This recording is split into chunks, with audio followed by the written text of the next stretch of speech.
வணக்கம். என்றும் அன்புடன் அன்பேசி அன்பேசி.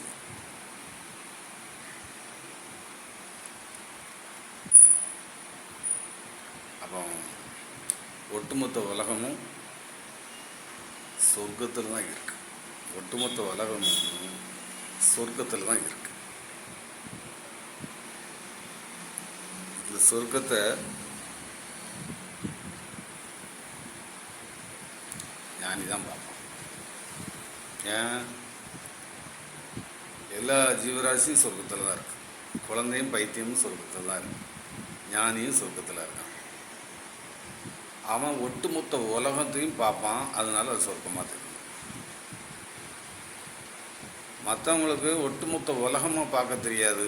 ஜாதி, பேர், ஊர், அட்ரஸு, விலாசம், ஆம்பளை மாதம், பொம்பளை மாதம், ஜாதி, மதம், இப்படி போய் மதம் பிடிச்சிடும். மதம் பிடிச்ச உடனே அது துன்பத்தில் கிடந்து அதே உலகம் அதே உலண்டுக்கிட்டு கிடக்கும். அதுக்கப்புறம் ஆன்மீகமும் அதே மாதிரி. ஆன்மீகம் எங்கேயோ இருக்குதுன்னு நினைப்பாங்க. ஆன்மீகம் நீங்கள் இருக்க இடமெல்லாம் ஆன்மீகம் தான். நீங்கள் அசைஞ்சால் ஆன்மீகம் தான், நின்னா ஆன்மீகம் தான், உட்காந்தா ஆன்மீகம் தான். ஆன்மீகம் எங்கேயோ போய் தேட வேண்டிய உங்களுக்குள்ளே தான் தேடணும். அப்போ உங்களை எங்கே போனால் இருப்பீங்க? நீங்கள் உங்களுக்குள்ளே தேடணும். அதான் ஆன்மீகம். அப்போ சொர்க்கம் எங்கே இருக்குது? சொர்க்கம் இல்லாத இடமே இல்லை. எடுக்கவங்களை பொறுத்து. அப்போ ஞானி மட்டும்தான் சொர்க்கத்தை பார்க்கணும். ஒட்டுமொத்த உலகமும் சொர்க்கமாக இருக்கும். மற்றவங்களுக்கு அந்த இதை வச்சுருக்காங்க. அவங்களுக்கு நரகமாக தெரியும், களியாக தெரியும், புலியாக தெரியும். அது மோசம், இது மோசம், எல்லாம் மோசம். இதுபோக துறவுக்கு போகணும் அப்படின்னா இங்கே உள்ள ஆசாபாசம் எல்லாத்தையும் முடிச்சுட்டு தான் போகணும். அப்போ தான் அங்கே கிடைக்கும். அப்படி ஒன்றும் கிடைக்காது. அதுக்குள்ளே நீ பேடாயிருவ. இப்போ ஒரு வீடியோவில் ஒன்று வந்துச்சு, அதை வச்சு சொல்ல. எல்லாம் முடிச்சுட்டு போகணும். அப்போ தான் பேடு இல்லைன்ட்டாங்களே. ஊன், குருடு, செவிடு, பேடு. அப்போ பேடாயிரும். உடம்பு ஆரோக்கியமாக இல்லை, இழந்ததுக்கப்புறம் அங்கே செல்லாது, எடுக்க மாட்டான், ரிட்டர்ன் அனுப்பிடுவான். போ, விளாண்டுட்டு வா, நரகத்தில் கடை. சொர்க்கத்தை பார்க்கறதுக்கு வந்த நீ உன்னைய சொர்க்கத்தை பார்க்கறதுக்கு தான் படைத்தேன். ஆனால் நீ சொர்க்கத்தை மட்டும் பார்க்க மாட்டேன், பாக்கி எல்லாத்தையும் பார்ப்பேன்ட்டு அழைக்கும். இதில் வர அவர் சொர்க்கம் தெரியாதவன் சொர்க்கத்தை பேசுகிறான். எனக்கு தெரியும், அவருக்கு தெரியும். அப்போ சொர்க்கம் தெரியாது. உங்களுக்கு சொர்க்கம் தெரியலனாலே உங்களை தெரியாதுன்னு அர்த்தம். தன்னை தெரியாது.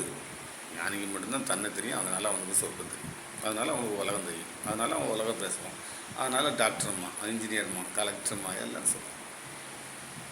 ஏன்? அவன் ஒட்டுமொத்த உலகத்தோடு ஒன்றி இருக்கான். மற்றவங்க நாடு வரைக்கும் நிற்கும். இந்த நாடு பெருசு, அந்த நாடு பெருசு, இந்த நாடு பெருசு அப்படின்னு. அப்போ எல்லா மக்களும் பூமியில் வாழ்ந்த அத்தனை ஜீவராசி எல்லாமே சொர்க்கத்தில் தான் இருக்குது. யாருக்கும் இங்கே பாகுபாடெல்லாம் கிடையாது.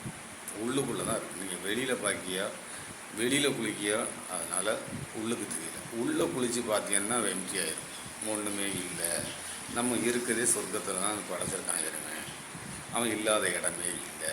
அவன் தான் சொர்க்கத்தில் இருக்கான். அவன் கருவறையில் இருக்கான். இது தத்துவங்கள். இந்த கருவறைக்கு போகணும். ஒருத்தன் வாசல் அடைச்சி போட்டிருக்கான். நாமளும் இந்த உலகம்னா இது அந்த இது போதும், அப்புறம் அங்கே ஓடுதோம், அங்கே போய்ட்டு அங்கே ஓடுதோம். இப்படி ஓடி உலகம் தெரியாமல் ஓடுதிய. உலகம் தெரியல. உலகம் தெரிஞ்சிட்டுனா அவ்வளோ பீஸ், அவ்வளோ ஒன்றும் இல்லை.